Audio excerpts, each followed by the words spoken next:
میں لوگ ناچنے لگیں گے، بھلے آپ جانے یا نہ جانے، گارجن جانے یا نہ جانے، ماں باپ جانے یا نہ جانے، لیکن وہ بیٹا وہ بیٹیاں کہیں نہ کہیں ناچ رہی ہے۔ مصطفیٰ جان رحمت نے فرما دیا تھا کہ قرب قیامت لوگ ناچیں گے، بے حیائی عام ہو جائے گا، ماں باپ کو تکلیف دیں گے، لوگ بڑی بڑی بلڈنگیں بنانے لگیں گے، تو سمجھ جانا قیامت قریب آ گیا۔ علماء کرام سے نفرت کریں گے، لوگوں سے مل جل کے رہیں گے، اپنوں سے الجھیں گے، اپنوں سے لڑیں گے جھگڑیں گے۔ آج کیا وہ معاملہ نہیں ہے؟ پورے ناری نوادی میں کسی نہ کسی بنیاد پر بھائی بھائی سے لڑائے، خاندان خاندان سے لڑائے، ایک قبیلے کے دوسرے قبیلے سے لڑائے۔ یہ لڑائی کیوں ہے؟ کیونکہ ہم نے مصطفیٰ جان رحمت کی دین کو سمجھا رہی، ہم نے مصطفیٰ جان رحمت کی تربیت کو پڑھا رہی۔ حضرت عمر فاروق رضی اللہ تعالیٰ عنہ کی ایک بات یاد آ گئی، کریم آقا صلی اللہ تعالیٰ علیہ وسلم، دیر تو نہیں ہو رہا نا، دیر نہیں ہو رہا، تھوڑا دیر برداشت کریں کہ کریم آقا صلی اللہ علیہ وسلم جب معراج کی رات میں اللہ سے ملاقات کر کے واپس آئے، حضرت ام عائشہ صدیقہ رضی اللہ تعالی عنہا حضور پاک صلی اللہ علیہ وسلم کی بارگاہ میں پہنچ جاتی ہے، اور پہنچنے کے بعد حضور پاک مسکراتے ہیں کہ اے عائشہ آج جو چاہو تم مجھ سے مانگ لو، مانگنا ہے جو چاہو مجھ سے مانگ لو۔ حضرت عائشہ صدیقہ رضی اللہ تعالی عنہا بھاگتے بھاگتے اپنے ابا کے پاس پہنچتے ہیں، اپنے ابا کے پاس عرض کرتے ہیں کہ ابا حضور، حضرت کریم آقا صلی اللہ علیہ وسلم نے فرمایا کہ عائشہ جو چاہو مجھ سے مانگ لو۔ ابا بتائیں میں مانگوں تو کیا مانگوں، مصطفیٰ جان رحمت سے کیا مانگوں؟ حضرت ابو بکر صدیق فرماتے ہیں اے بیٹی جا مصطفیٰ جان رحمت سے کہنا کہ آپ کے درمیان میں اور اللہ رب العزت کے درمیان میں جو باتیں ہوئی تھی اس بات کے رازوں میں سے ایک راز بتلا دیں تاکہ ہم اس پر عمل کر لیں۔ حضرت عائشہ صدیقہ رضی اللہ تعالیٰ عنہ کریم آقا صلی اللہ علیہ وسلم کے پاس پہنچتی ہیں، عرض کرتی ہیں اے مصطفیٰ جان رحمت، اے غریبوں کے آقا، اے تمام نبیوں کے سردار، آپ مجھے وہ معراج کی راز والی باتوں میں سے ایک بات بتلا دے تاکہ میں اس پر عمل کر سکوں۔ کریم آقا صلی اللہ علیہ وسلم فرماتے ہیں کہ اے عائشہ سنو سنو، اللہ رب العزت ہمارا خدا جو ہے وہ کتنا مہربان ہے، ہمارا جو رب ہے وہ کتنا بڑا مہربان ہے۔ سنو سنو عائشہ، اگر کوئی دو بھائی، کوئی مومن دو بھائی آپس میں لڑے اور پھر صلح کر لے، اللہ رب العزت فرماتا ہے کہ جو آپس میں صلح کرتے ہیں ان دونوں کے گناہوں کو معاف کر کے اللہ تعالیٰ اس کی جنت میں جگہ بنا دیتا ہے۔ سبحان اللہ۔ پھر حضرت عائشہ صدیقہ رضی اللہ تعالیٰ عنہ اپنے ابا حضور حضرت ابو بکر صدیق کے پاس پہنچتے ہیں، پہنچنے کے بعد ابا حضور کی بارگاہ میں عرض کرتے ہیں کہ ابا حضور، اور کریم آقا صلی اللہ تعالیٰ علیہ وسلم نے یہ فرمایا کہ تو جو دو مسلمان آپس میں لڑے اور صلح کر لے، اس میں صلح کر لے، جو پہل کرے یعنی دونوں بھائی مل جائے تو اللہ کے رسول فرماتے ہیں کہ اللہ تعالیٰ اس کے گناہوں کو معاف کر دیتا ہے اور جنت میں اسے جگہ عطا کر دیتا ہے۔ حضرت ابو بکر صدیق رو پڑتے ہیں، حضرت ابو بکر صدیق رونے لگتے ہیں۔ عائشہ فرماتی ہیں کہ ابا حضور آپ کیوں رو رہے ہیں، یہاں تو رونے کا مقام نہیں ہے۔ حضرت ابو بکر فرماتے ہیں کہ بیٹی عائشہ سوچو تو صحیح، اگر کوئی مومن بھائی کا دل توڑ دے اور پھر دل جوڑ دے اللہ اس کو جنت میں جگہ دے دیتا ہے، لیکن اگر جو دل توڑ دے اور پھر دل نہ جوڑے اللہ اس کا بھی ٹھکانہ تو جہنم میں بنا دے گا۔ میں ڈرتا ہوں کہ کہیں کوئی مومن بھائی ہم سے خفا نہ ہو جائے، کاش کہ ہر مسلمان یہ سوچے کہ میرا بھائی ناراض نہ ہو جائے، میرا پڑوسی ناراض نہ ہو جائے، میرے چچا ناراض نہ ہو جائے، میرے والد ناراض نہ ہو جائے، تو قسم خدا کی مسلمانوں لوگ ایک ٹائم میں محبت کے ساتھ زندگی گزاریں گے۔ اس پر کون عمل کرے گا؟ یہ بھی تو مصطفیٰ جان رحمت کا فرمان ہے۔ حضرات محترم، میں عرض یہ کر رہا تھا کہ حضرت اویس کرنی رضی اللہ تعالیٰ عنہ جب اپنی ماں کے پاس پہنچ جاتی ہیں، پہنچ جانے کے بعد حضور پاک صلی اللہ تعالیٰ علیہ وسلم حضرت عائشہ صدیقہ رضی اللہ تعالیٰ عنہ کے پاس پہنچتے ہیں۔ حضرت عائشہ صدیقہ رضی اللہ تعالیٰ عنہ فرماتی ہیں کہ آج کوئی شخص آپ کو کھوجنے کے لیے آیا تھا۔ کریم آقا فرماتے ہیں وہ کوئی اور نہیں، میرا دیوانہ کرم سے چل کے آیا تھا جو اویس کرنی تھا۔ کہہ دے سبحان اللہ۔ جو حضور سے سچی محبت کرتے ہیں، جو حضور سے عقیدت والی محبت کرتے ہیں، حضور پاک اسے جانتے ہیں اور پہچانتے بھی ہیں۔ اور کیوں نہیں جانیں گے؟ یہ تو بدعقیدوں کا یہ ایمان ہے کہ حضور کو علم غیب پتہ نہیں معاذ اللہ، لیکن اہل سنت کا یہ ایمان ہے۔ اور کیوں ایمان نہیں ہوگا؟ کیونکہ آپ سنیں ابلیس کو اللہ نے اتنی طاقت دے رکھا ہے کہ پوری دنیا میں ایک وقت میں کروڑوں لوگوں کی موت ہوتی ہے اور ہر مرنے والے کے پاس ابلیس جاتا ہے، اس کے ایمان کو چھیننے کی کوشش کرتا ہے تاکہ مرنے والے کی ایمان کو چھین لیا جائے، تاکہ وہ مرے تو جہنم میں جائے۔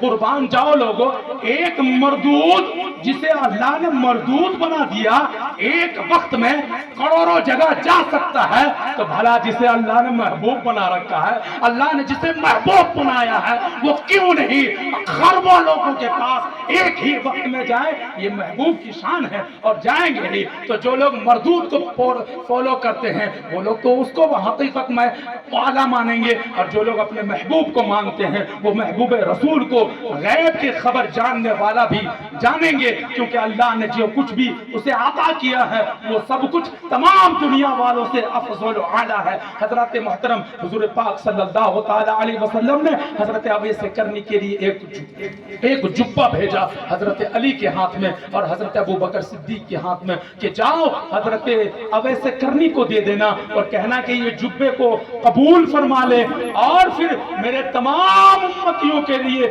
مغفرت کی دعائیں کر دینا۔ پھر حضرت اویس کرنی کے پاس آتے ہیں حضرت مولا علی امام حسین کے بابا جان آتے ہیں، اور آنے کے بعد وہ جبہ عطا کرتے ہیں اور کہتے ہیں کہ مصطفیٰ جان رحمت نے آپ کو سلام کیا ہے۔ پھر حضرت اویس کرنی فرماتے ہیں یہ بتاؤ میں نے مصطفیٰ جان رحمت کو دیکھا نہیں، مصطفیٰ جان رحمت دکھتے کیسے ہیں؟ ان کے چہرے وضحا کا کچھ نمونہ تو بتا دو۔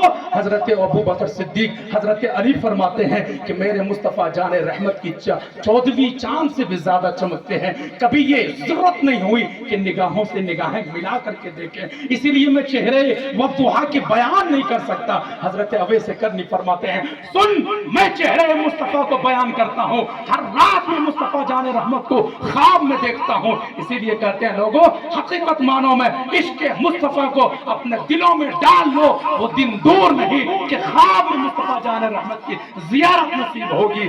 اور پھر یہ کوئی بڑی بات نہیں، آج لوگ دولت کی محبت اپنے دلوں میں ڈالتے ہیں، اپنی اولادوں کی محبت اپنے دلوں میں ڈالتے ہیں، اور کافروں کی محبت اپنے دلوں میں ڈالتے ہیں۔ مصطفیٰ جان رحمت کی محبت اپنے دلوں میں ڈال لو، وہ دن دور نہیں کہ مصطفیٰ جان رحمت تمہارے خواب میں آئیں گے اور تمہارا دنیا بھی سنورتا ہوا نظر آئے گا اور آخرت میں تمہارا ٹھکانہ جنت ہو جائے گا۔ حضرت محترم تو حضور پاک صلی اللہ علیہ وسلم کا ایک واقعہ میں بتا رہا تھا، اس واقعہ کو بتا کر کے میں رخصت ہو جانا چاہتا ہوں کہ حضور پاک صلی اللہ علیہ وسلم کے حیات ظاہری میں ایک یہودی اپنے نوجوان بیٹے کو ہمیشہ بغاوت کے لیے اتارتا رہتا تھا کہ یہ جو مسلمانوں کا جو نبی ہے یہ بڑی ہی باغی ہے معاذ اللہ۔ آج کل ایک عورت بڑی وائرل ہو رہی ہے جو مصطفیٰ جان رحمت کو معاذ اللہ استغفر اللہ وہ غیرہ گزرا کہتی ہے اور تہمت لگا کر کے بدنام کرتی ہے۔ آج یہ جو نوجوان نظر آ رہے ہیں، کون سی مووی کب ریلیز ہوگا انہیں خبر ہوگا، لیکن پورے ہندوستان میں مصطفیٰ جان رحمت کے خلاف کون بکواس کر رہا اسے پتہ نہیں چلے گا۔ کیوں پتہ نہیں چلے گا؟ کیونکہ اس نے علم کو سیکھا نہیں، اس نے مصطفیٰ جان رحمت کی عظمت کو جانا نہیں، اس نے مصطفیٰ جان رحمت کو پڑھا نہیں۔ جب مصطفیٰ جان رحمت کی عظمت کو یہ جانیں گے نہیں تو بدنامی کو سمجھیں گے کیسے؟ جب عزت کو پہچانیں گے نہیں تو بے عزتی کو جانیں گے کیسے؟ اس لیے یہ نوجوان موبائل کو چلاتے ہیں، لیکن کون کون کافر آ کر کے اس کے نبی، ہمارے نبی، تمام لوگوں کے نبی کی شان میں گستاخیاں کر کے چلا جاتا ہے، لیکن کسی کو خبر نہیں ہوتی۔ کیوں نہیں خبر ہوتی ہے؟ کیونکہ ہم نے دین سے اپنے آپ کو دور کر دیا، ہم نے مصطفیٰ جان رحمت کی سیرت کو کبھی پڑھا نہیں، مصطفیٰ جان رحمت کی تربیت کو کبھی سمجھا نہیں۔ کاش کہ مصطفیٰ جان رحمت کی عظمت کو ہم سمجھتے تو لوگوں کے گریبان پکڑ کر کے سیرت مصطفیٰ بتاتے، ہم چلتے تو لوگ دیکھتے کہ مصطفیٰ جان رحمت کا چلنے کا طریقہ کیا ہے، ہم لوگوں سے بات کرتے تو ہماری گفتار سے پتا چلتا کہ مصطفیٰ جان رحمت کی بات کرنے کا انداز کیا ہے، ہم اپنے چہرے کو سجاتے تو لوگ ہمارے چہرے کو دیکھ کر کے یہ خوبصورتی کو دیکھ کر کے پہچان لیتے کہ اگر اس چہرے پر اتنی خوبصورتی آئی تو کیسے آئی؟ مصطفیٰ جان رحمت کی سنت کو سجانے سے آ گئی ہے۔ آج یہی وجہ ہے کہ لوگ نہیں سمجھ پاتے ہیں۔ ایک عورت معاذ اللہ مصطفیٰ جان رحمت کی شان میں گستاخیاں کر رہے اور جگہ جگہ پر پروٹیسٹ کیا جا رہا تاکہ اس کو سزا ہو جائے، لیکن یہ کرنے سے کیا فائدہ؟ ہم نے تو دین کو سیکھا نہیں، ہم نے تو دین کو سمجھا نہیں۔ اے لوگو، ابھی بھی وقت ہے، ابھی بھی وقت ہے، مصطفیٰ جان رحمت کے دین کو سمجھو، مصطفیٰ جان رحمت کی عظمت کو پہچانو، اور جب مصطفیٰ جان رحمت کو پڑھو گے، سمجھو گے، تو حقیقت مانوں میں محبت ہو جائے گی۔ میں وہی واقعہ پیش کر رہا ہوں کہ جب دور میں، جب زمانے میں خراب نطفے سے کسی کی پیدائش ہوتی ہے، جب کوئی حرامی پیدا جنم لیتا ہے تو وہ مصطفیٰ جان رحمت پر بھونکتا ہے۔ تو اس زمانے میں بھی ایک یہودی تھا جو اپنے بیٹے کو یہ سکھاتا تھا کہ جو مسلمانوں کے نبی ہیں وہ بڑی ہی بدتمیز ہے، معاذ اللہ، استغفر اللہ، وہ بڑی ہی بد کردار ہے، استغفر اللہ۔ اور پھر وہ نوجوان ہمیشہ مصطفیٰ جان رحمت کے راستے میں کانٹے کو بچھا دیتے، پتھر کو بچھا دیتے، کبھی اوجھڑیوں کو لاد دیتے۔ لیکن ایک دن ایسا آتا ہے، ایک دن ایسا گزرتا ہے کہ جب وہ مصطفیٰ جان رحمت کے راستے میں کانٹے کو بچھا رہے تھے، لیکن مصطفیٰ جان رحمت اس گلی سے جب گزر رہے تھے، اس کی نظر مصطفیٰ جان رحمت کے چہرے وقوعہ پر پڑ جاتی ہے۔ کہہ دے سبحان اللہ، کہہ دے سبحان اللہ۔ مصطفیٰ جان رحمت کی چہرے پہ جب اس نوجوان کی نظر پڑ جاتی ہے تو وہ نوجوان دیکھنے لگتا ہے اور دل ہی دل میں سوچنے لگتا ہے کہ یہ شخص اتنا حسین و جمیل، اتنا خوبصورت کبھی میری آنکھ نے دیکھا نہیں، بھلا یہ وہ ہیں جس کے بارے میں میرا باپ تام جھام بکتا ہے؟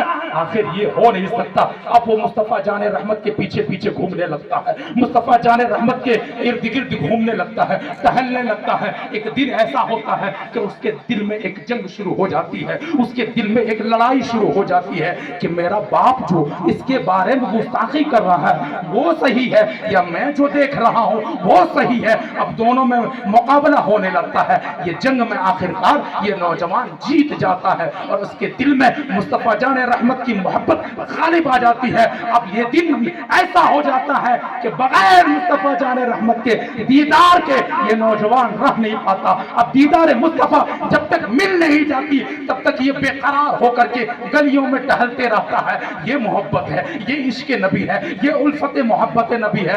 دیکھیں لوگوں، سمجھو کہ مصطفیٰ سے محبت ہو جائے تو بغیر دیدار کے سکون نہ ملے۔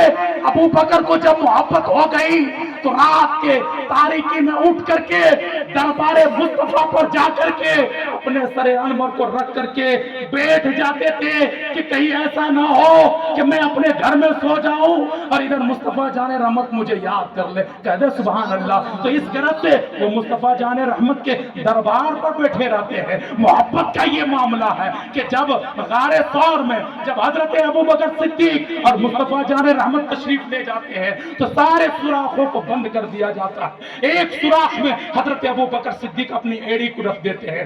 ایک سانپ جو ہزاروں سال سے مصطفیٰ جان رحمت کا منتظر تھا، انتظار کر رہا تھا کہ چہرہ مصطفیٰ کی میں بھی زیارت کر لوں، وہ سانپ اور حضرت ابو بکر صدیق کے درمیان میں ایک جنگ شروع ہو جاتی ہے۔ آخرکار وہ حضرت ابو بکر صدیق کے ایڑی میں ڈنک مارتا ہے، پورے جسم میں زہر پھیل جاتی ہے۔ اسے کہتے ہیں مصطفیٰ کی محبت۔ اگر مصطفیٰ کی محبت موت بھی آئے تو قبول ہے۔ میدان کرب و بلا میں امام حسین نے وہ دکھا دیا کہ میرے رگوں میں نانا جان کے خون جو دوڑتے ہیں وہ خون ایسا خون ہے کہ پورے گھر بار کو میں نے نانا جان کے دین کے لیے قربان کر دیا۔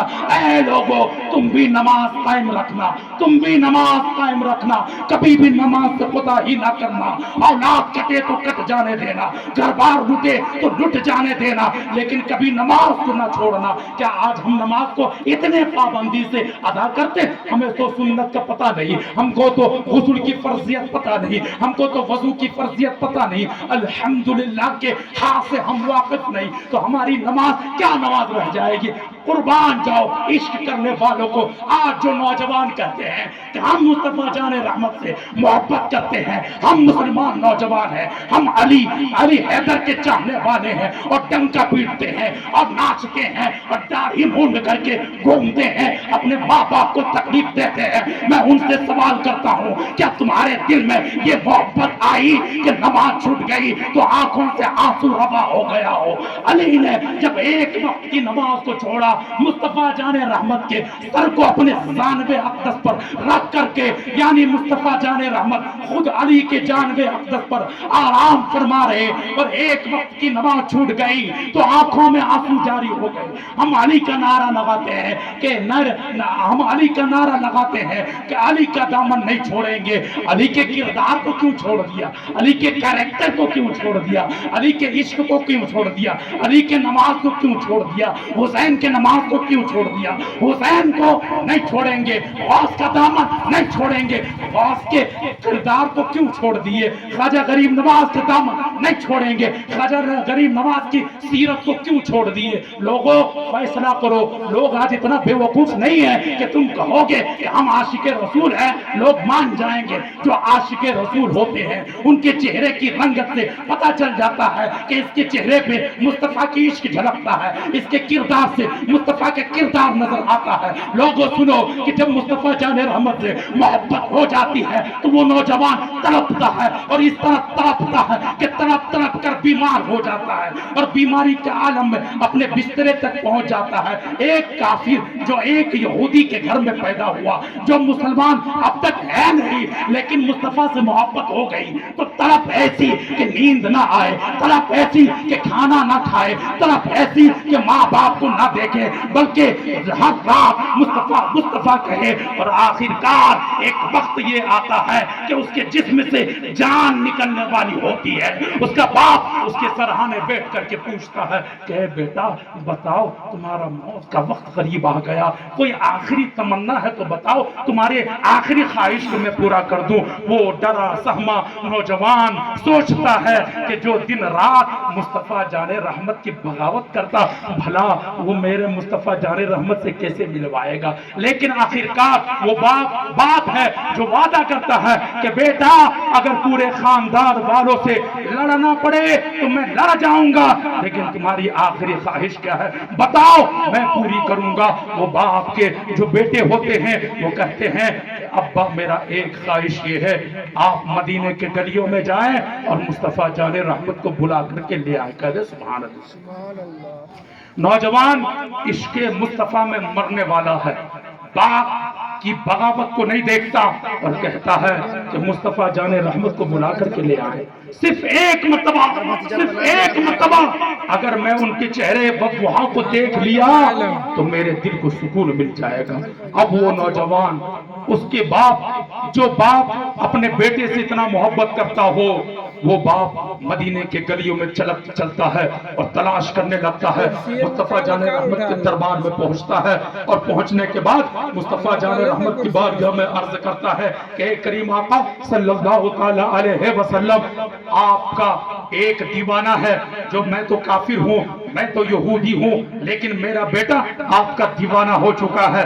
اس کی آخری خواہش ہے کہ آپ اس کے زیارت کے لیے جائیں، آپ ان کے پاس جائیں تاکہ اس کی آخری خواہش پوری ہو جائے۔ اے غریبوں، اے مسلمانوں کے آقا، اے پورے تمام نبیوں کے سردار، میری آخری تمنا ہے کہ آپ میرے بیٹے سے ملاقات کر لیں۔ مصطفیٰ جان رحمت اس نوجوان کے پاس جاتے ہیں، اور جانے کے بعد اس نوجوان کے سراہانے بیٹھتے ہیں۔ جو ہی بیٹھنا تھا کہ اس کے جسم سے روح نکلنے والی ہوتی ہے کہ واپس لوٹ آتا ہے، جسم میں ایک تازگی آ جاتی ہے۔ وہ نوجوان اپنی آنکھوں کو کھول دیتا ہے، چہرے وفا کو دیکھتا ہے اور کہنے لگتا ہے کہ اے مصطفیٰ جان رحمت، دن رات میرے باپ نے آپ کے بارے میں بغاوت سکھلایا، لیکن جس دن میں نے آپ کی صورت کو دیکھا، جس دن میں نے آپ کی سیرت کو دیکھا، جس دن میں آپ کے چہرے وفا کو دیکھا، اس دن سے میں آپ کا دیوانہ ہو گیا۔ دینے والے تجھے دینا ہے، اتنا دے دے اپنے محبوب کی یادوں میں